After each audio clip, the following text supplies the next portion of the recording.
자, 오늘부터 함께 나눌 말씀은 고린도 전서입니다. 데살로니가 전서를 쓰고 나서 전도 여행을 마치고 3차 전도 여행을 하게 되는데 그때 고린도 전서를 쓰게 됩니다. 하나님의 말씀을 좀 바르게 이해하고 우리 삶에 적용하기 위해서는 어떤 맥락에서 이 편지를 썼는지 아는 게 참으로 중요하거든요. 그래서 여러분 아시다시피 사도 바울이 바나바와 같이 1차 전도 여행을 이렇게 마쳤지요. 소아시아 지역을 전도를 했습니다. 그리고 나서 예루살렘에서 이제 회의를 해가지고 할례를 받는 것이 구원에 중요한 게 아니다. 할례자든 무할례자든 성령님이 마음에 모시고 살게 되면 구원받은 자다. 이제 그렇게 땅땅 망치를 쳤습니다. 자, 그렇게 해서 이제 2차 전도 여행을 시작하게 됐어요. 근데 이제 바나바와 마가의 문제 때문에 마가가 1차에 중도 포기했기 때문에 그래서 마가의 문제로 싸우게 돼서 바나바는 원래 갔던 구브로 섬으로 1차에 갔던 구브로 섬 자기 고향이에요. 그래서 그쪽으로 다시 가고 바울은 이제 신라를 데리고 신라와 함께 자기 고향 나도 내 고향으로 간다. 그래서 다소로 가서 이제 복음을 전하게 됩니다. 그러다가 이제 루스트라에서 디모데를 만나게 되고 드로아에서 누가를 만나게 되고 필리포에서 루디아라는 물질을 후원해주는 여성을 만나게 되고 데살로니가에 도착해서 3주간 복음을 전하고 교회를 개척했죠. 데살로니가 교회를. 그러다가 이제 핍박이 있어가지고 고린도로 갔다가 전도하던 차에 거기서 이제 브리스길라 아굴라도 만나고 데살로니가 교회 교인들이 잘하고 있는가 그래서 궁금해가지고 재림의 문제로 인해서 여러 가지 조율할 것이 있어서 그래서 편지를 주고받았던 두 편의 편지를 주고받은 것이 데살로니가 전후서였습니다. 자, 그래서 여기 18장 11절에 보시면 그래서 바울은 1년 6개월 동안 고린도에 머물면서 부지런히 하나님의 말씀을 전하고 가르쳤고 요 1년 6개월 동안 이제 있으면서 데살로니가 전후서를 쓰게 된 것이고요. 바로 이때 뭘 했겠습니까? 여기서 고린도 교회를 개척합니다. 요게 첫 번째 방문입니다. 요걸 기억을 하셔야 나중에 두 번째 방문과 세 번째 방문이 나오는데 그걸 좀 이해를 할 수가 있게 되고요.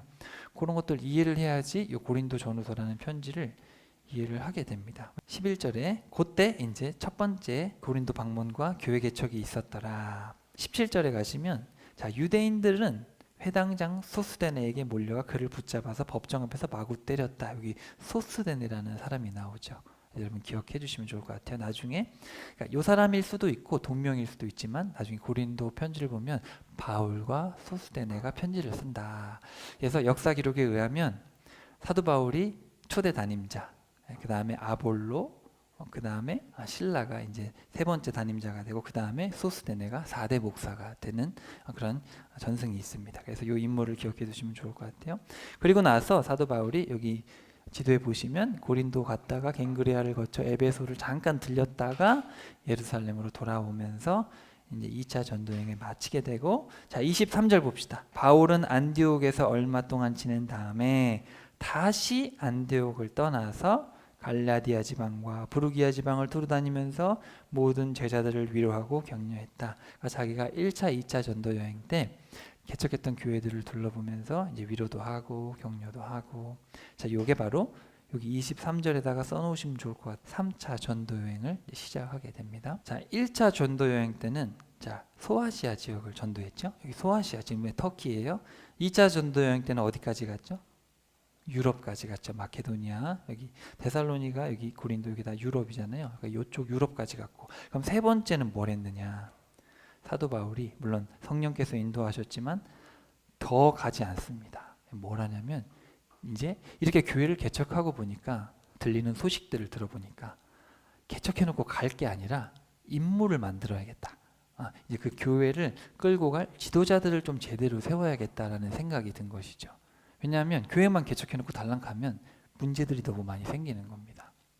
그래서 사도 바울이 이번에는 바로 에베소로 가서 뭘 하냐면 신학교를 세우게 됩니다. 자, 그래서 여기 19장으로 가시면 아볼로가 고린도에 있는 동안 바울은 위에 있는 갈라디아 지방, 부르기아 지방을 거쳐 육로로 에베소에 도착했다. 그래서 여기서 성령 받았느냐 뭐 그런 이야기들이 나오죠. 자, 그 이야기는 다음에 보고 자, 19장 8절로 가시면 바울은 에베소의 회당에 들어가서 석 달 동안 하나님의 나라에 관해 강론하며 호소력 있는 설교를 했는데 몇몇 사람들은 마음이 완고해서 전혀 믿으려 하지 않았고 공공연하게 복음의 도를 거역하는 말을 떠들어댔다. 바울은 제자들 데리고 회당을 떠나 두란노 학당으로 갔고 거기서 날마다 가르쳤고 몇 해 동안? 2년 동안.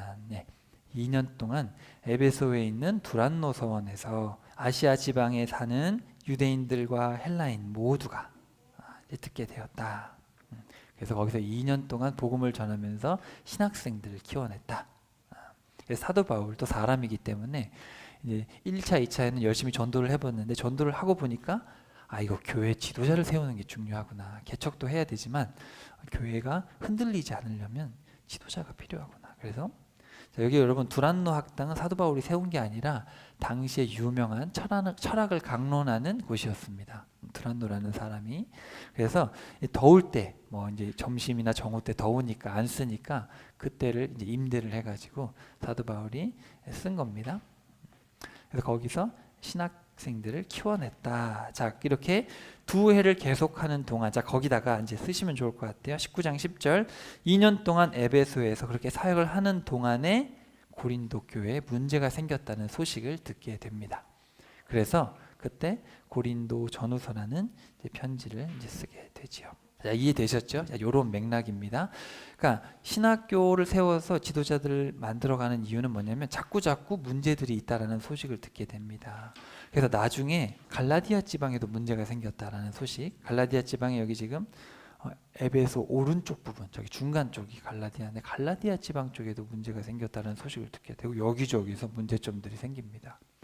그러니까 이거는 사도 바울이 잘못한 게 아니라 어쩔 수 없는 겁니다. 진리가 들어가니까 진리를 공격하는 마귀가 가만히 놔두지 않겠죠. 그래서 교회들에 이제 문제가 생기게 됩니다. 그러니까 사도 바울이 생각했을 때 우리 믿는 자들에게 제일 중요한 건 뭐예요? 재림이죠. 그래서 재림에 대해서 가르쳤는데 이제 문제가 동시다발적으로 막 일어나니까 이제 사도 바울이 쓴 편지, 이 고린도 전후서의 주제는 바로 분별입니다. 데살로니가 교회의 문제를 해결하는 정도로 후서를 써서 이렇게 전후서를 썼는데 문제가 점점 커지니까 이제 집중적으로 분별에 대해서, 그 문제 해결에 대해서 편지를 쓰게 되고요. 자, 이 편지는 어디서 썼냐면 에베소에서 쓰게 되고요. 나중에 편지를 또 쓰게 되죠. 그래서 고린도 후서를 쓰게 되는데 그거는 이제 나중에 여기 데살로니가 빌립보 있는 거기가 마케도니아입니다. 그래서 마케도니아 지방에 갔을 때 거기서 디도를 만나고 기뻐가지고 편지를 쓰게 됩니다. 후서는 거기서 쓰게 돼요. 고린도라는 이름의 뜻이 뭐냐? 충분히 만족한다, 방탕하다. 여기서 라스베가스를 가보신 분이 있는지 모르겠는데 이 고린도가 바로 어디냐면은 당시 라스베가스 같은 곳입니다. 그러니까 쉽게 말하면 타락의 끝판왕이죠. 자, 여러분 기억해 하셔야 될 것은, 자, 데살로니가는 그 위쪽 지방 마케도니아라는 주가 있습니다. 그 주의 수도고, 요 고린도는 아가야, 그 밑에 지방 아가야의 수도입니다. 그러니까 사도 바울은 수도만 다니는 수도, 거기 중심부에다가 그냥 교회를 딱 개척해 버리는 거죠. 그래서 여러분 그걸 기억하시고, 근데 이 고린도라는 도시는, 데살로니가 지역은 조금 이제 중요한 그냥 좀 도시고 거기도 뭐 음란하고 그러긴 하지만 좀 뭐 정치적으로 이런 외교적으로 중요한 도시였다면 고린도는 그냥 음란한 도시, 근데 어마어마한 도시입니다. 아가야의 수도고 당시 인구가 60만 대도시였다. 당시 60만이면 어마어마한 겁니다. 그래서 큰 도시고, 여기 여러분 위치를 보시면 왼쪽으로는 로마가 있고 위쪽으로는 마케도니아, 오른쪽에는 아시아가 있고 남쪽으로는 아프리카가 있는, 그죠?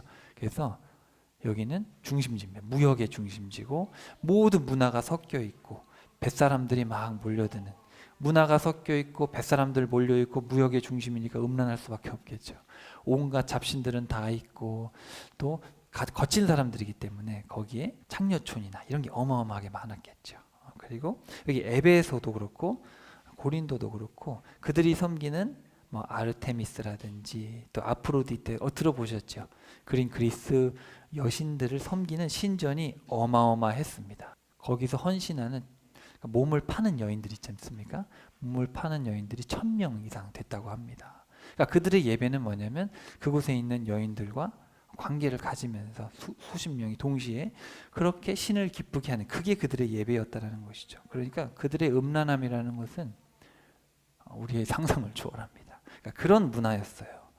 자, 그런 고린도 교회, 그러니까 거기에는 여성들이 입김도 엄청나게 셌고 또 막 여러 문화가 섞여 있다 보니까 막 기존 문화를 막 뒤엎는 그런 것도 많았고, 전통을 무시하고 이런 게 너무너무 많았죠. 그러니까 그런 곳에 교회를 개척하다 보니까 이제 고린도 교회의 문제들이 동시다발적으로 터졌다라는 겁니다. 자, 그래서 여기 제가 지도를 가져왔는데, 자, 마케도니아 주가 있고 아가야 주가 있고, 고린도는 거기에 중심지였더라. 그리고 에베소는 또 아시아의 중심지죠. 그래서 사도 바울이 이 아시아, 마케도니아, 아가야 이 중심으로 이렇게 복음을 전했다. 물론 이건 성령께서 하신 것이죠. 이 갈라디아도 보이시죠? 위치가 이런 일들이 있었더라. 자, 그래서 고린도 전후서라는 편지는 두 통의 편지가 아니라 사도 바울이 이미 문제가 좀 있어가지고 편지 한 통을 이미 주고받았는데 문제 해결이 안 돼가지고 소식이 들려오는 겁니다. 문제가 좀 심각해졌습니다. 그래서 고린도 교회에 근로의 성도님이 계셨는데 성도님이 사람을 보내가지고 문제가 심각하다, 지금 난장판이다 교회가, 그런 얘기도 하고 여러 가지로 소식이 들려와서 그 문제에 해당하는 해답을 주기 위해서, 죄에 대해서 책망하고 질문에 대해서 대답해 주기 위해서 고린도 전서라는 편지를 쓰게 됩니다. 그래서 이 편지를 디모데편에 보냈는데 해결이 된 게 아니라 디모데가 쫓겨나는 겁니다. 문제가 심각했던 것이죠. 그 디모데가 쫓겨나니까 사도 바울이 직접 가게 됩니다. 2차 방문을 하게 되는데 사도 바울이 쫓겨납니다. 그래서 사도 바울이 눈물로 어마어마한 편지를 쓰게 됩니다.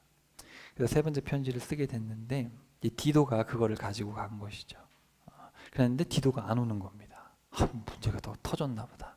그래가지고 도저히 못 기다려가지고 에베소에서 떠나가지고 쭉쭉쭉쭉 위로 올라가가지고 데살로니가나 빌립보 지역 그쪽까지 갔는데 마침 돌아오던 디도를 만나가지고 화해가 됐다라는 겁니다. 해결이 됐다라는 거예요. 100%는 아니지만.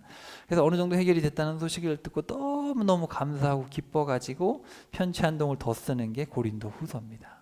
그래서 위로하시는 하나님, 어휴 감사해라, 절망하지 않아도 됩니다. 우리는 이제 그런 이야기들을 하게 됩니다. 그러면서도 나중에 10장 이하로 가시면 그래도 여전히 문제가 100% 해결은 안 됐고 여전히 시비 거는 사람들이 있었기 때문에 그 사람들을 위해서 경고하는 이야기가 고린도 후서 뒤편에 이제 나오게 되고요. 그리고 나중에 이제 세 번째로 방문을 하게 됩니다. 그런 큰 틀이 있다라는 걸 여러분 기억하시고, 오늘부터 함께 살펴볼 것은 고린도 전서 두 번째 편지에 해당합니다. 오늘은 앞부분 죄에 대한 책망의 부분에서 이제 다툼 할 수 있는 데까지 한 두세 장 정도 나눠볼 텐데요. 여러분, 우리가 이제 고린도 전서라는 편지를 여러분이 대하면서 이런 문제들은 교회에도 일어날 수 있습니다. 심지어 여러분의 가정에도 일어날 수 있는 거죠. 우리의 교회지만 작게는 가정이기 때문에 우리의 가정과 또 우리의 교회에 이런 문제가 일어났을 때 어떻게 해결하는 것이 옳은가를 여러분이 배울 수 있는 그런 책입니다. 그래서 여러분 집중해서 우리가 이 고린도 전서를 통해서 다시 한번 이 분별할 수 있는, 문제를 바르게 보고 문제를 분별하고 해결할 수 있는 능력이 우리에게 주어지기를, 성령께서 우리에게 그런 능력을 주시는 시간이 될 수 있기를 간절히 소망합니다. 그래서 1장부터 6장까지 죄에 대해서 이제 책망을 하는 부분인데요. 이제 근로의 성도님이 사람을 보내가지고 지금 교회가 아수라장입니다. 분파가 생겨가지고 막 싸우는데 난리 났습니다. 그래가지고 다툼의 문제에 대해서 1장부터 이제 다루게 됩니다. 한번 봅시다. 1장 1절. 하나님의 뜻에 따라 그리스도 예수의 사도로 부르심을 받은 나 바울과 우리 형제 소스데네는, 아까 제가 말씀드렸던 그 회당장이었던 사람 아닐 수도 있습니다만 어쨌든 예수 그리스도 안에서 거룩해지고 또 거룩하게 되도록 부르심을 받은 고린도에 있는 하나님의 교회에 이 편지를 씁니다. 자, 여기 보시면 1장 1절에 부르심이라는 말이 나오지 않습니까? 이게 되게 중요합니다. 왜냐하면 고린도 교회가 부르심을 망각했기 때문에 부르심을 아는 자들은 분열을 하지 않습니다. 왜냐하면 한 분께 부름을 받았으니까. 그래서 부르심을 받았다라는 이야기를 하게 되고요. 여기 2절에 하나님의 교회라고 특별히 지칭을 합니다. 왜냐하면 하나님의 교회 같지 않거든요. 고린도 교회가 싸우지, 음행하지, 말도 안 되는 일들이 막 일어나고 이제 부활을 믿지도 않지, 서로 막 세상 법정에 송사하지 이러고 있으니까 하나님의 교회 같지 않기 때문에 하나님의 교회다라고 그래도 사도 바울이 편지에서 이야기를 하는 겁니다. 과연 우리 교회는 하나님의 교회가 맞는가? 하나님께서 인정하시는 교회, 하나님이 교회라고 말씀하시는 그 성경 그대로의 교회가 맞는가? 정말 이거 유심히 봐야죠. 그냥 십자가 갖다 달아놨다고 교회가 아니지 않습니까? 그래서 부르심에 합당한 그런 교회가 맞는가? 아울러 각처에 흩어져 살면서 우리 주 예수 그리스도의 이름을 부르는 모든 성도들에게 문안 인사를 드립니다. 진실로 예수 그리스도께서는 그들의 주님이시요 또한 우리의 주님이십니다. 우리 아버지 하나님과 주 예수 그리스도께서 여러분에게 은혜와 평강을 내려주시기를 빕니다. 나는 하나님께서 그리스도 예수를 통하여 여러분에게 내려주신 은혜를 생각하면서 항상 하나님께 감사를 드립니다.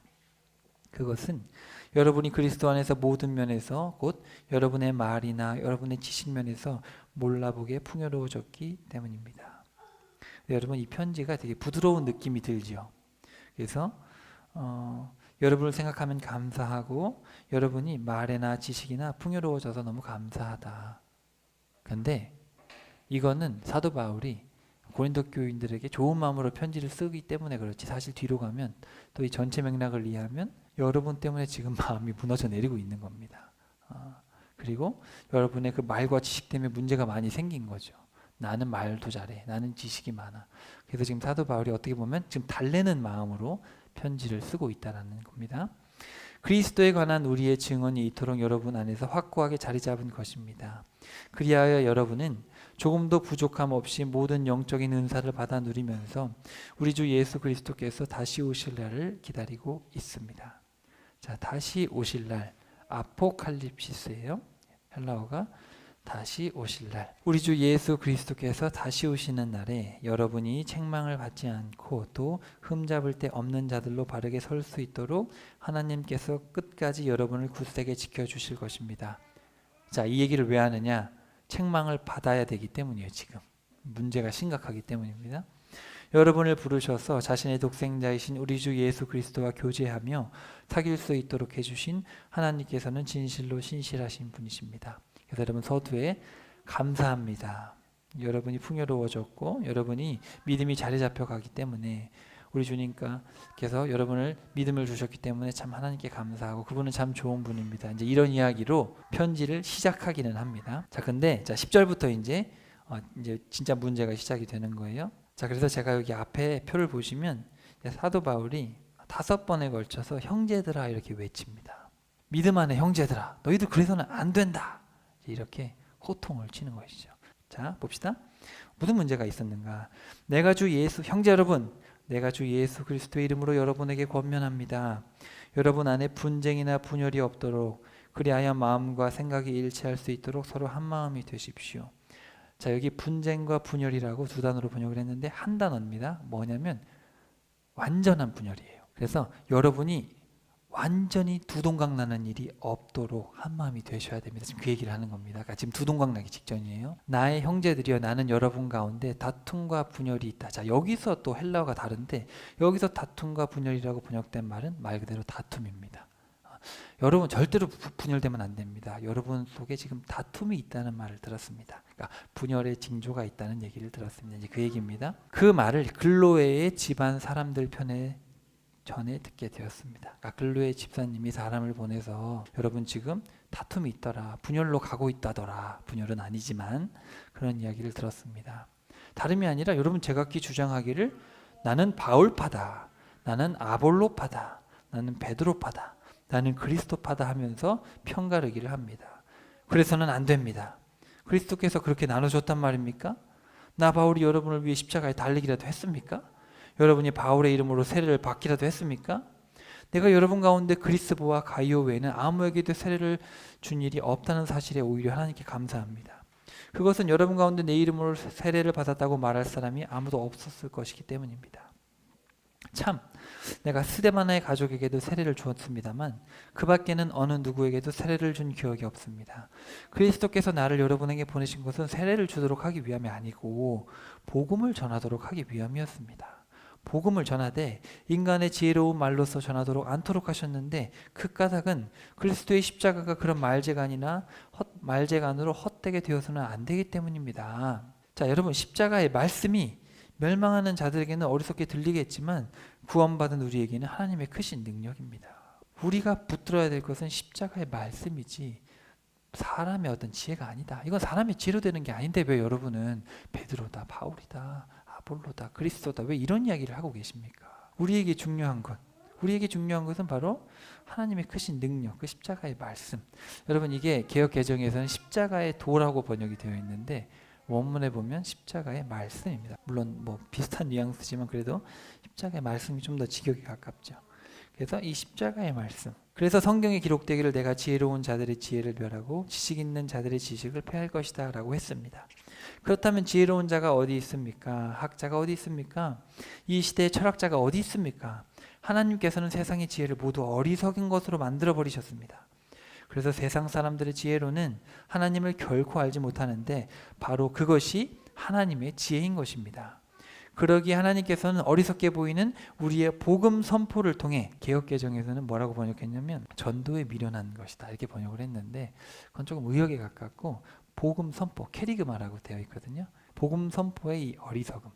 어떻게 보면 어리석어 보이잖아요. 말한다고 듣겠나? 근데 어리석게 보이는 우리의 복음 선포를 통해 믿는 사람을 구원하기로 하신 것입니다. 유대인들은 맨날 표적을 구하죠. 옛날에 홍해를 갈라지지 않습니까? 옛날에 문둥병 환자 고치지 않았습니까? 지금도 우리에게 기적을 보여주십시오. 유대인들은 맨날 이러고 있어요. 그래서 예수님 오셨을 때도 무슨 표적을 보이겠느냐 맨날 그랬죠. 그리고 헬라인들은 찾아와가지고 맨날 하는 게 철학입니다. 그래서 지혜를 찾죠. 근데 여러분 표적 중에 표적이 예수 그리스도고 지혜 중에 지혜가 예수 그리스도죠. 그래서 예수님이 표적이자 지혜인데 유대인들도 예수님을 못 알아보고 그리스 사람들, 그러니까 당시 이방인들도 알아보지 못했죠. 하지만 우리 믿는 자들은 오직 십자가에 달리신 예수 그리스도를 전합니다. 이 같은 사실이 유대인에게는 걸림돌이고 이방인에게는 어리석은 것이지만 하나님께 부르심을 받은 자들에게는 그가 유대인이든 혹은 헬라인이든 그리스도 예수는 하나님의 능력이요 하나님의 지혜입니다. 진실로 하나님의 어리석음이 인간의 지혜보다 더욱 지혜롭고 하나님의 연약하심이 인간의 강함보다 더욱 강하기 때문입니다. 그래서 여러분 이 한 단락의 결론이 뭐겠습니까? 서로 아볼로다 그리스도다 여러분 파 만들어서 싸우는데 부질없는 어리석은 짓입니다. 여러분이 지혜를 쫓아 살아간다고 하는데 또 표적을 쫓아 살아간다고 하는데 진짜 표적과 진짜 지혜는 뭐냐면 십자가에 달리신 예수 그리스도. 그것이 바로 우리의 지혜요 우리의 표적입니다. 그것이 하나님의 능력입니다. 여러분 당파를 만들어서 누가 낫다 할 게 아니라 우리가 바라봐야 될 능력이요 지혜요 표적은 바로 예수 그리스도시다. 이제 그 얘기를 지금 하고 있는 겁니다. 그게 한 부분입니다. 자 그래서 두 번째 26절 형제들이여 또 부르죠. 형제들아 여러분이 하나님께 처음 부르심을 받았을 때 여러분의 처지가 어떠했는지 생각해 보십시오. 자 여기 생각해 보십시오라는 단어가 처음 등장하는 명령어인데 쉽게 말하면 보라는 말입니다. 보아라. 그리고 여기 부르심이라는 단어는 영어로 직역하면 콜링입니다. 그래서 하나님께서 너를 부르셨을 때 그 세상에서 너희가 하나님을 몰랐을 그때 너를 부르셨을 때를 봐라. 직시해라. 너의 부르심을 직시해라. 이게 고린도 전후서의 첫 번째 명령어라는 거 여러분 꼭 기억하시고 인간적인 기준으로 볼 때 여러분 중에는 지혜로운 사람이 많지 않았고 영향력 있는 사람도 많지 않았고 좋은 가문에서 태어난 사람도 많지 않았습니다. 하지만 하나님께서는 세상의 지혜로운 자들을 부끄럽게 하시려고 어리석어 보이는 자들을 택하셨고 세상의 강한 자들을 부끄럽게 하시려고 연약해 보이는 자들을 택하셨습니다. 이처럼 하나님께서는 이 세상에서 힘 있다고 자랑하는 잘난치 않은 자들을 낮추시며 무력하게 하시려고 비천한 자들과 업신여김을 받는 자들과 보잘것없는 사람들을 택하셨습니다. 이처럼 하신 것은 어느 누구도 하나님 앞에서 스스로 자랑하지 못하도록 하기 위해서입니다. 그러나 여러분은 하나님의 부르심을 받고 그리스도 예수 안에 있는 자들입니다. 그리고 그분 예수는 우리에게 하나님께로부터 오는 지혜가 되어 주셨고 또한 우리의 의로움과 거룩함과 구속함이 되어 주셨습니다. 그러므로 이것은 성경에 기록되기를 누구든지 자랑하려거든 주님 안에서 자랑하라 함과 같습니다. 그래서 첫 번째 부분에서는 너희들이 누가 능력이 있다 누가 지혜 있다고 이렇게 나눠졌는데 그리스도 십자가가 바로 우리의 능력이다 이야기를 했으면 이제 두 번째 부분에서는 그렇기 때문에 너희들이 어떤 존재였는지를 생각하고 그 부르심을 생각하고 교만하지 말아라. 서로 자랑하지 말아라. 이런 이야기를 하게 됩니다. 그러니까 어떻게 보면 우리의 정체성에 대해서 이야기를 하는 거죠. 우리가 누군지 직시해라라는 얘기죠. 직시해라. 우리가 과연 누가 더 크다 이렇게 자랑할 만한 존재가 되기라도 하냐, 그런 이야기를 하게 됩니다. 자, 그래서 2장으로 갑시다. 자, 세 번째, 형제들이여 또 부르죠. 내가 여러분에게 가서 하나님의 말씀을 전할 때 유식한 말이나 인간의 지혜로 하지 않았습니다. 그것은 내가 여러분과 함께 있는 동안 여러분 가운데서 예수 그리스도 곧 십자가에 못 박혀 죽으신 그분 외에는 아무것도 생각하지 않기로 작정했기 때문입니다. 내가 여러분에게 가서 여러분과 함께 있을 때 나는 실로 연약하고 두려웠으며 몹시 떨었습니다. 그래서 내가 여러분에게 전하는 말과 설교는 그리 지혜롭지도 못했고 설득력이 있는 것도 아니었습니다. 다만 나는 성령의 능력을 보여주고자 했을 뿐입니다. 그리하여 나는 여러분의 믿음이 사람의 지혜에 뿌리를 내리지 않고 오직 하나님의 능력에 뿌리 내리기를 간절히 바랬던 것입니다. 그럼에도 우리는 믿음이 성숙한 사람들끼리 지혜의 말을 합니다. 그렇지만 그 지혜는 세상의 지혜나 장차 멸망할 이 세상 통치자들의 지혜가 아닙니다. 우리가 말하는 지혜는 하나님의 신비롭고 비밀스러운 지혜입니다. 하나님께서는 시간이 시작되기도 전, 곧 영원 전부터 우리의 영광을 위해 이 지혜를 미리 정하시고 감추어 두셨습니다. 이 세상 통치자들은 그 누구도 이 지혜를 알지 못했습니다. 만일 그들이 이 지혜를 알았더라면 영광의 주 예수 그리스도를 십자가에 못 박지 않았을 것입니다. 지금 계속해서 지혜에 대한 이야기를 합니다. 자, 그래서 성경에 기록되기를 하나님께서는 어느 누구도 보지 못했던 것을, 어느 누구도 듣지 못했던 것을, 어느 누구도 생각하지 못했던 것을 자기를 사랑하는 자들을 위해 예비해 두셨다라고 했습니다. 자, 여기서 이제 이 지혜가 뭐냐 나오는데요. 10절. 그렇습니다. 하나님께서는 성령을 통하여 우리에게 이 지혜를 드러내 보여주셨습니다. 여기 밑줄 한번 쳐볼까요? 여기 10절이 중요하겠죠. 핵심 구절이죠. 자, 성령을 통해서 우리에게 지혜를 보여주셨다. 모든 것을 살피시는 성령님께서는 하나님의 가장 깊은 비밀스러운 경륜까지도 다 살피신 분이시다. 사람 속에 있는 그 사람의 영이 아니고서야 누군들 그 사람의 생각을 알겠습니까? 마찬가지로 하나님의 영을 아니고서야 그 누구도 하나님의 생각을 알 자가 없습니다.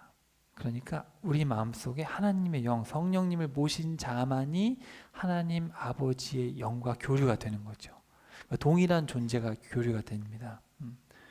사람과 강아지는 존재 자체가 다르기 때문에 교류가 안 되죠. 그렇지만 사람과 사람은 교류가 됩니다. 마찬가지로 하나님과 우리가 교류가 되려면 하나님의 영이 우리에게 있어야 돼. 성령님이 우리 안에 있어야 된다. 하나님께서는 이 세상의 영이 아닌 바로 하나님의 영을 우리에게 주셨습니다. 그래서 하나님께서 우리에게 값없이 그저 주신 놀라운 은혜의 선물을 우리로 알게 하셨습니다. 우리가 이렇게 말하는 것은 사람의 지혜가 가르쳐준 말로서 하는 것이 아니라 성령께서 가르쳐주신 말로서 하는 것입니다. 곧 신령한 진리를 신령한 말로 설명하고 있는 것입니다. 그러므로 육신에 속한 사람 곧 신령하지 아니한 사람은 하나님의 영 곧 성령에서 비롯된 일들을 받아들이지 않습니다. 자, 여기 좀 말이 어렵습니다. 여기 육신이라고 되어 있고 뒷부분에 가면 또 육에 속했다 되어 있는데, 자, 여러분, 영과 혼과 육이 있죠. 자, 영은 영어로 뭐죠? 스피릿, 그죠? 그리고 혼은 뭡니까? 소울입니다. 그 다음에 육, 바디겠죠. 근데 여기 14절에 육신에 속한 사람은 원어가 뭐냐면 푸시케입니다. 푸시키코스. 쉽게 말하면 혼입니다. 그래서 혼의 사람이다. 그리고 여기 15절 혼의 사람과 영적인 사람을 하는데 여기 영이라는 것은 푸뉴마티코스. 쉽게 말하면 영의 사람이다. 그래서 영혼 육을 따졌을 때 14절에 있는 것은 혼의 사람이고 쉽게 말하면 성령님을 모시지 않는 그냥 일반 사람입니다. 그리고 15절에 나오는 사람은 성령님을 모신 사람이죠. 그래서 성령님을 모시지 않은 그냥 세상 사람, 그냥 인지를 가지고 있는 그냥 혼의 사람은 도무지 이해할 수가 없습니다. 그런 사람들은 영적인 일들을 어리석은 것으로 여기기 때문에 도저히 이해할 수가 없습니다. 하나님의 영에 속한 일들은 오직 영적인 분별력이 있어야지 이해할 수 있기 때문입니다. 그러니까 마음에 성령님이 안 계시면 이 성경에 대한 진리에 대한 얘기를 해도 못 알아듣는다라는 얘기죠. 이해되시죠? 그래서 영, 혼, 육, 사람은 혼과 육으로 이루어져 있죠. 혼은 여러분이 생각하는 이런 지성, 육은 여러분의 몸, 영은 하나님께서 우리에게 주시는 겁니다. 아니면 악령이죠. 성령이 아니면 악령이죠. 자, 그래서 그런 사람과 비교했을 때 15절, 성령님을 모신 사람은 모든 것을 제대로 살펴 옳게 판단하지만 자기 자신은 세상 사람들의 판단에 좌우되지 않습니다. 누가 주님의 마음을 알아 감히 주님을 가르칠 수 있겠습니까?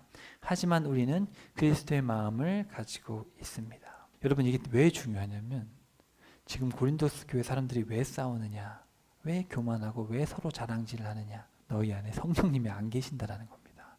이런 이야기를 하고 있는 거예요. 성령님이 계신 자들은 하늘의 지혜로 세상 사람들이 뭐라고 한들, 세상 사람들이 학업을 이야기하고 학벌을 이야기하고 명예를 이야기하고 돈을 이야기해도 흔들리지 않는다는, 여기 보세요. 여기 15절. 성령을 모시는 사람들은 모든 것을 제대로 살펴서 말씀대로 판단을 하고, 그래서 세상 사람들이 뭐라 한들 흔들리지 않는다는 것이죠. 사람 눈치 안 본다는 얘기입니다. 여러분 정말 세상 눈치 안 보고 사십니까? 어떠세요, 여러분? 나는 돈이 없는데, 나는 학벌도 짧고, 나는 배운 것도 짧고, 나는 뭐 가정이나 직장이나 뭐 볼품이 없는데, 그런 생각하는 것 자체가 의미가 없어요. 믿는 자들에게는. 그런 거에 좌지우지되지 않습니다. 영적인 사람들, 우리 성령님을 모신 사람들은 바르게 판단을 하는데, 성령님을 모시지 않는 사람들은 지금 제가 앞에서 설교를 하고 있지만 도무지 제가 무슨 말을 하고 있는지 알아듣지 못한다는 것이죠. 한국 교회에도 많은 사람들 그냥 앉아 있지만 다 알아듣느냐? 그렇지 않을 겁니다. 고린도 교회도 그랬죠. 도무지 알아들을 수가 없다. 여러분, 너무너무 중요합니다. 그래서 여기 14절부터 16절까지는 지금 일반인들과 그리고 일반인이 아닌 성령을 받은 사람을 구분했는데, 여기 3장으로 가시면 좀 다른 이야기가 나옵니다. 자, 형제들이여, 나는 여러분에게 영에 속한 사람에게 말하듯이 말하지 않고 육에 속한 사람들. 자, 여기서 이 육에 속한, 아까는 육신이라고 번역을 했는데, 자, 여기 육은 뭐냐면 원문에 보면 사르크, 쉽게 말하면 바디입니다. 그래서 육체를 쫓아가는 사람들이에요. 이거는 여러분에게 내가 지금 말하는 거는 여러분이 성령 받은 사람이 아니라 여러분에게는 지금 세상 것만 쫓는, 육만 쫓아가는 그런 사람들에게 말하듯이 할 수밖에 없습니다. 왜냐하면 여러분은 그리스도 안에서 아직 어린아이에 지나지 않기 때문입니다. 사도 바울이 말은 여러분이 믿음이 있기는 있는 것 같은데 믿음이 아직 어리다라고 이야기를 하지만, 나중에 뒤에 살펴보면 사도 바울이 편지에서는 그렇게 씁니다. 왜냐하면 아직 만나지 않았기 때문에. 근데 실제로 만나보면 사도 바울은 이놈들 거짓이다, 너희들 가짜다, 이런 이야기를 합니다. 성령을 모시지 않은 사람들 아니야, 너희들 다른 예수, 다른 복음을 따르고 있지 않느냐, 이런 경고를 하게 됩니다, 나중에. 자, 나는 여러분에게 단단한 음식을 먹이지 않고 젖을 먹였습니다. 여러분이 단단한 음식을 먹을 준비가 되지 않았기 때문입니다. 그런데 여러분은 지금까지도 단단한 음식을 감당할 수가 없습니다. 여러분은 여전히 육에 속한 세상적인 사람들, 여전히 육체를 쫓아서 살아가고 있는 사람들입니다. 그래서 여러분 가운데 다툼이 있다는 사실을 제가 들었고, 여러분에게 다툼이 있다는 그 사실 자체가 여러분이 지금 육체를 쫓아 살아가고 있는 사람들이다. 그러니까 여기 아까 혼에 속한 사람이라는 얘기는 그냥 일반인들입니다. 일반인들, 성령 받지 않은 일반인들. 근데 이 고린도 교회 사람들은 그냥 일반인이 아니라 일반인인데도 특히 육신을 쫓아 살아가는, 다투고 자랑질하고 학벌 따지고 배움 따지고 당파 만들고, 안타까운 이야기죠. 우리 교회에도, 한국 교회뿐만 아니라 교회도 맨날 싸우고 다투고 분열하고, 그러면 그게 문제가 있는 거죠. 그게 지금 육에 속한 세상적인 사람들이 교회에 있다는 거죠. 그런 이야기를 하고 있는 겁니다. 제가 한국 교회를 예로 들었지만 제가 얘기하는 얘기는 이게 먼 나라 이야기가 아니라는 거예요. 지금 우리의 가정의 이야기고 우리의 현 교회의 이야기다. 자, 여러분은 육에 속한 세상 사람들처럼 인간의 악한 본성에 따라 행하고 있습니다. 여러분 가운데 어떤 사람들은 나는 바울파다 주장하고, 어떤 사람들은 나는 아볼로파다라고 주장하고 있다고 하니 육에 속했다는 증거 아닙니까? 그렇다면 아볼로는 뭐고 바울은 뭡니까? 우리는 단지 일꾼들에 불과합니다. 우리는 주께서 우리 각자에게 맡기신 일을 했을 뿐이고, 그래서 여러분은 우리를 통해 믿게 된 것입니다. 내가 씨를 뿌렸다면 아볼로는 물을 주는 일을 했고, 결국 자라게 하신 분은 하나님이십니다. 그러므로 씨를 뿌리는 사람이나 물을 주는 사람은 아무것도 아닙니다. 오직 자라나게 하신 분은 하나님이라는 그 사실이 중요합니다. 씨를 뿌린 사람과 물을 준 사람은 똑같은 일꾼으로서 그들은 각자 자기가 수고한 만큼 하나님께 품삯을 받게 될 것입니다. 우리는 하나님의 일을 하는 동역자이고 여러분은 하나님의 밭이며 하나님께서 세우신 것입니다. 이 얘기를 하고 싶은 거예요. 우리는 청지기일 뿐이다는 얘기입니다. 아까 그 부르심의 때를 살피고 자랑하지 말라 그랬죠. 아니 우리는 청지기일 뿐이고 아볼로나 나나 뭐 하나님이 키우는 거지 우리는 종일 뿐이다. 이제 그런 이야기를 이제 대칭해서 하고 있는 거예요. 근데 이걸 깨닫는 사람들 성령을 모신 자라는 거예요. 자기가 누군지. 나는 청지기. 나는 미천한 데서 부르심을 받은 자랑할 게 없는 나는 그런 존재들이다라는 걸 깨닫게 하시는 분이 바로 성령님이다. 나는 내게 주신 하나님의 은혜로 한 사람의 지혜로운 건축자가 되어 기초를 놓았고 다른 사람이 그 기초 위에 집을 세우고 있습니다. 하지만 각자는 어떻게 집을 세울지 세심하게 주의를 기울여야 합니다. 이게 두 번째로 나오는 명령어입니다. 그러니까 여러분 우리 교회는 제가 세운 것도 아니고 저희 부부가 세운 것도 아니고 어떤 성도님이 세운 것도 아니고 뭐예요? 하나님이 저라는 종, 여러분이라는 종을 함께 만나게 하셔서 세워가시는 겁니다. 그러니까 이런 어떤 교회를 세워감에 있어서 조심해야 된다는 거죠. 조심조심 세심하게. 아무도 이미 놓아진 기초, 곧 참된 기초이신 예수 그리스도 외에 다른 기초를 놓아서는 절대 안 됩니다. 그러니까 목사가 교회 주인도 아니고 장로도 아니고 아무것도 아니죠. 그냥 교회를 섬기는 다 동역자일 뿐이다. 바로 그 기초 위에 누가 금이나 은이나 보석이나 나무나 풀이나 집 등을 사용하여 집을 짓는다면 그에 따라 각 사람이 한 일이 그대로 드러나게 될 것입니다. 그날이 오면 그가 한 일이 밝히 드러나게 될 것입니다. 그리고 각 사람이 지은 집은 불로써 그 집을 검증받게 될 것입니다. 그래서 자신이 지은 집이 불에 견디고 그대로 남게 되면 그 사람은 상을 받게 될 것이지만 자신이 지은 집이 불에 타버리면 그 사람은 상을 잃고 말 것입니다. 그런 사람이라도 비록 자신은 구원받겠지만 그 모습이 불 속을 탈출하여 간신히 목숨을 건진 사람처럼 될 것입니다. 형제 여러분, 여러분은 자신이 하나님의 성전인 줄을 알지 못하십니까? 여러분 안에 하나님의 성령이 계신 것을 알지 못합니까? 누구든지 하나님의 성전을 허물면 하나님께서는 그 사람을 멸망시키실 것입니다. 하나님의 성전은 거룩합니다. 여러분이 바로 하나님의 성전입니다. 여기서 말하는 이 성전도 지성소입니다. 큰 성전이 아니고 지성소예요. 그리고 그 지성소가 뭐예요? 바로 여러분이다. 여러분 놀랍지 않습니까? 바로 여러분이 하나님의 지성소다. 이런 이야기를 합니다. 우리 하나하나가 지성소다. 우리의 지금 정체성에 대해서 지금 계속 요 네 번째 부분에서 이야기를 하는 거예요. 청지기이고 우리가 지성소다. 아무도 자신을 속이지 마십시오. 명령어입니다. 이거. 속이지 마십시오. 만일 여러분 가운데 이 세상에서 지혜롭다고 생각되는 사람이 있다면 바보가 되어야 합니다. 이것도 명령어입니다. 그래야 참으로 지혜로운 사람이 될 수 있습니다. 이 세상 지혜는 하나님께서 보실 때는 아주 어리석은 것입니다. 그래서 성경에 기록하기를 하나님께서는 세상의 지혜로운 자들을 자기 스스로의 꾀에 빠지게 하신다라고 했습니다. 또 성경에 이런 말씀도 있습니다. 주님께서는 세상에 속한 지혜로운 자들의 생각이 얼마나 허망한 것인지 알고 계신다. 그러므로 누구든지 사람에 관한 것을 자랑하지 마십시오. 이게 명령어입니다. 바울이나 아볼로나 베드로나 세상이나 생명이나 죽음이나 현재이나 미래이나 다 여러분의 것입니다. 그리고 여러분은 그리스도의 것이고 그리스도는 하나님의 것입니다. 그러니까 정체성에 대해서 이야기를 하는 거예요. 우리는 결국은 다 동역자일 뿐이다. 그리고 우리는 하나님의 지성소, 우리 안에 성령님을 모시고 있기 때문에 그래서 우리는 자랑할 것이 없고 우리는 하나님 한 분으로 살아가는 그런 사람들이다. 그러니까 너희들 조심해라. 거짓말하지 자신에게 거짓말하지 말고 너희들 스스로 바보가 되고 낮아져서 자랑하지 말아라. 이제 그런 이야기들을 하게 됩니다. 자, 그렇다면 여러분은 마땅히 우리를 그리스도의 일꾼으로 하나님의 복음의 비밀을 맡은 자들로 보아야 합니다. 청지기로 봐야 된다는 거예요. 이 봐야 된다가 명령어입니다. 그리고 맡은 사람들에게 요구되는 가장 중요한 것은 신실함입니다.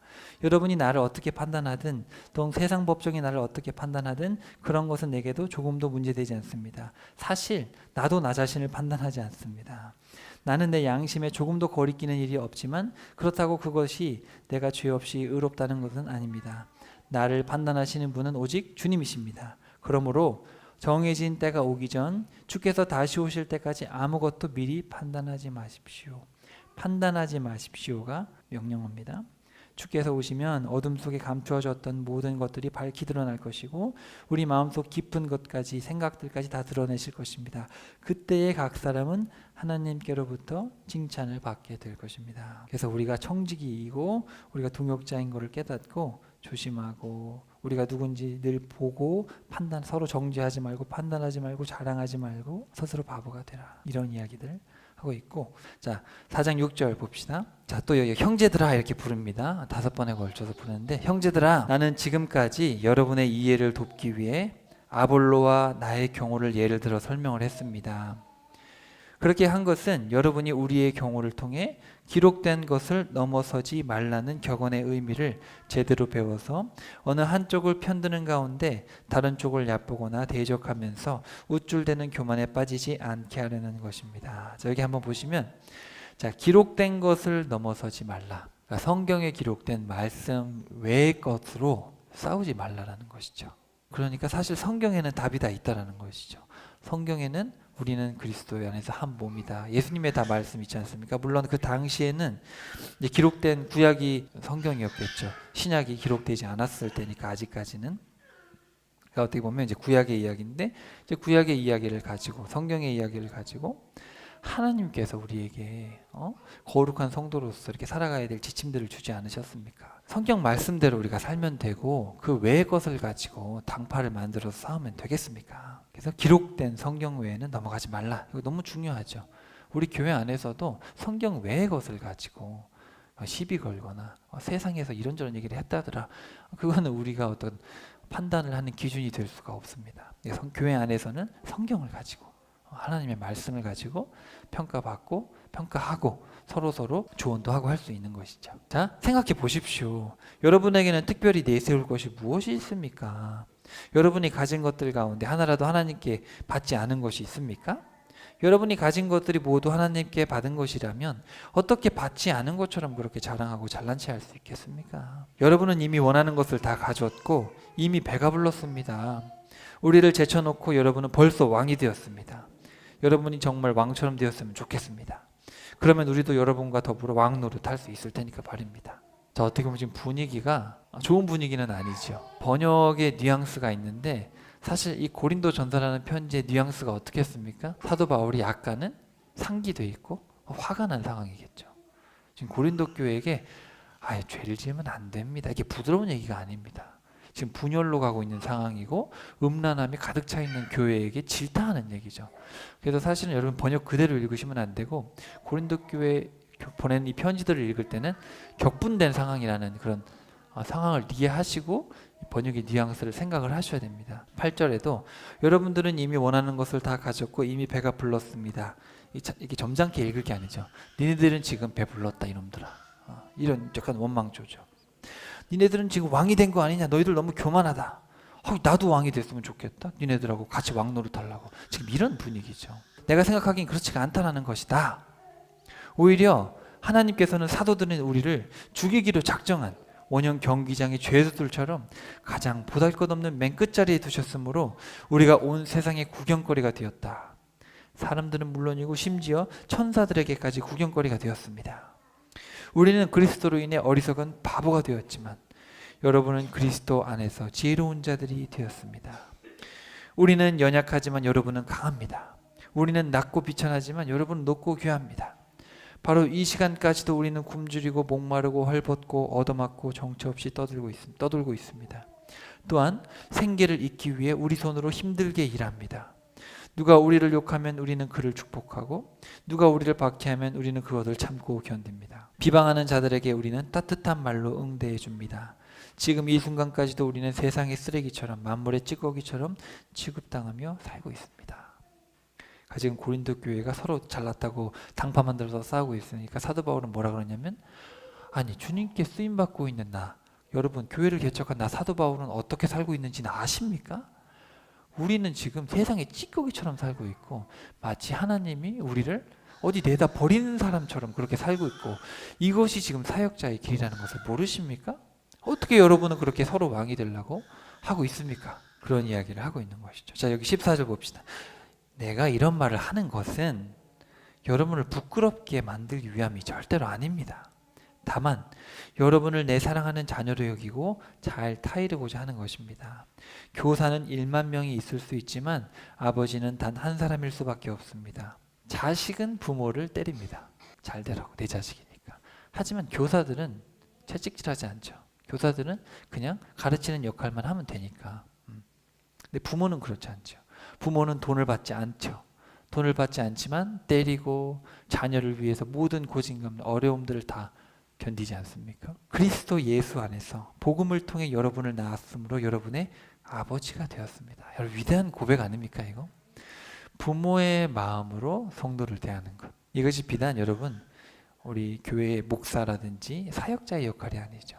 모든 성도는 이런 부모의 마음으로 우리 옆에 있는 우리 성도님들을 대해야 될 줄로 믿습니다. 부모의 마음으로 도움이 필요한 우리 성도들, 또 도움이 필요한 우리 자녀들에게 우리가 대해야겠죠. 믿음으로 채근하고 섬기고 해야겠죠. 자, 그러므로 여러분에게 진심으로 권면합니다.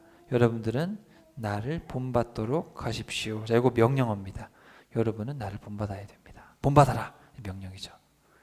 어떻게 보면 뉘앙스가 있으면 여러분 내가 사는 것처럼 살아야 됩니다. 이렇게 명령을 하는 겁니다. 이런 이유로 나는 주님 안에서 얻은 나의 사랑하는 아들, 곧 주님께 충성하는 신실한 디모데를 여러분께 보냅니다. 이 디모데가 편지를 가지고 간 것입니다. 그는 내가 모든 교회에서 똑같이 가르치고 있는 바 그리스도 예수 안에서 행하며 살아가는 나의 생활 방식을 여러분에게 일깨워 줄 것입니다. 여러분 중에는 내가 여러분을 찾아가지 않을 줄 알고 교만하게 행동하는 사람이 있습니다. 그러나 주님께서 허락하신다면 나는 곧장 여러분에게로 달려갈 것입니다. 그래서 교만한 사람들이 그냥 말로만 큰 소리를 치는 것인지 아니면 참으로 능력을 가지고 있는 것인지 직접 확인해 볼 생각입니다. 하나님의 나라는 말에 있지 않고 오직 능력에 있기 때문입니다. 뭔지 아시겠지요? 그러니까 말로만 되는 것이 아니라 삶 자체가 거룩해야 된다는 것이죠. 그것이 능력이 있는 것이지 삶이 변화되고 삶이 겸손해야 능력이지 말뿐이면 의미가 없다는 겁니다. 하나님 나라는 말에 있지 않고 오직 능력에 있다. 여러분은 어느 편을 택하겠습니까? 내가 여러분에게 채찍을 들고 가는 것이 좋겠습니까? 아니면 사랑과 온유한 마음을 가지고 가는 것이 좋겠습니까? 여러분 이거 약간 이런 표현이 좀 그렇지만 약간 협박 같지 않습니까? 니네 야 내가 채찍 가지고 가는 게 낫겠냐? 좋은 마음으로 가는 게 낫겠냐? 너네 제대로 안 할래? 약간 이런 뉘앙스죠 지금. 제대로 안 할 거야! 이렇게 지금 상당히 강한 말투를 가지고 지금 편지를 쓰고 있는 것입니다. 자, 이렇게 해서 1장부터 4장까지 분열의 문제가 상당히 컸기 때문에 이렇게 4장에 걸쳐서 설명을 했습니다. 자, 사도 바울이 처음과 서두에서 강조하는 것은 미련해 보인다는 겁니다. 니네들이 지금 분열을 조장하고 있는데 사실 이 성도의 길, 십자가의 길, 이 사역자의 길, 교회를 섬겨하고 성도로 살아가는 길이라는 것이 세상 입장에서는 상당히 미련한 것이다. 십자가의 길, 예수 그리스도께서 십자가의 길을 걸어가셨는데 우리가 그 길을 본받아 가야 되고 나도 만물의 찌꺼기 같이 살아가고 있다. 그러면서 이제 이렇게 하나씩 들어와 보시면 뭐라 그럽니까? 부르심의 때를 살피고 자랑하지 마십시오. 그러니까 보란 얘기입니다. 이게 명령을 하는데 두 번째에서 보라라는 명령어가 있는데 뭘 보라냐면 콜링을 보라는 거죠. 콜링. 부르심을 봐라. 우리가 처음에 우리를 부르셨을 때 나를 사역자로 목사로 선교사로 또는 성도로 집사로 권사로 장로로 나를 부를 때 그때 생각을 해보라는 거죠. 과연 내가 뭐 잘났을 때 나를 부르셨는가? 그렇지 않다는 것이죠. 그래서 너희들은 자랑해서는 안 된다.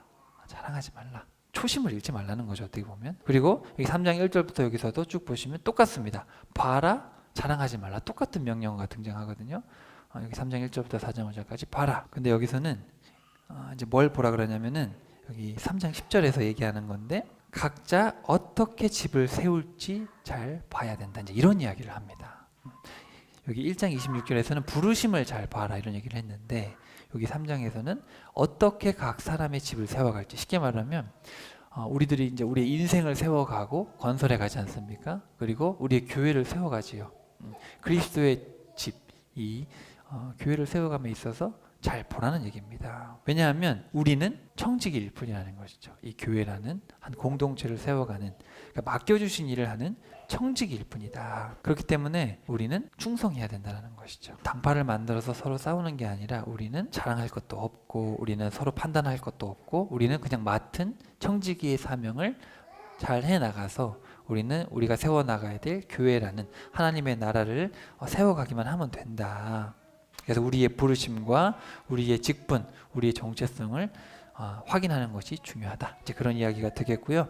자, 그 다음에 가운데 있는 2장 1절부터 16절까지 이제 무슨 얘기를 하냐면 이거를 이해할 수 있는 자들은 그 마음에 성령님을 모신 자들이다. 이제 그런 이야기를 하게 됩니다. 왜냐하면 이것은 세상 지혜가 아니라는 것이죠. 세상 사람들한테 이런 얘기를 하면 이해를 못합니다. 여러분 세상 사람들에게 전도할 때 여러분 만물의 찌꺼기처럼 사셔야 됩니다. 여러분 가진 걸 다 포기하고 인간관계 포기하고 주님을 따라야 됩니다. 나무에 달려서 죽은 예수라는 청년이 우리의 구원자입니다. 이런 얘기하면 뭐라 그러겠습니까?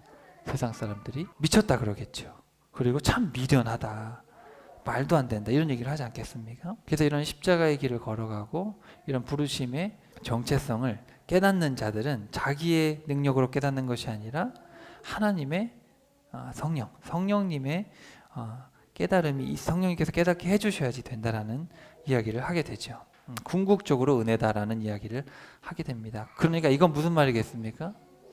아직도 이런 걸 깨닫지 못하고 분열하고 있는 너희들은 성령의 사람이 아니다라는 겁니다. 교회에서 분열을 일으키고 그리고 교만하고 자기의 직분과 부르심도 모르고 교만이 행하는 자들은 성령의 사람이 아니다. 이런 무시무시한 경고를 지금 이렇게 하는 것이죠.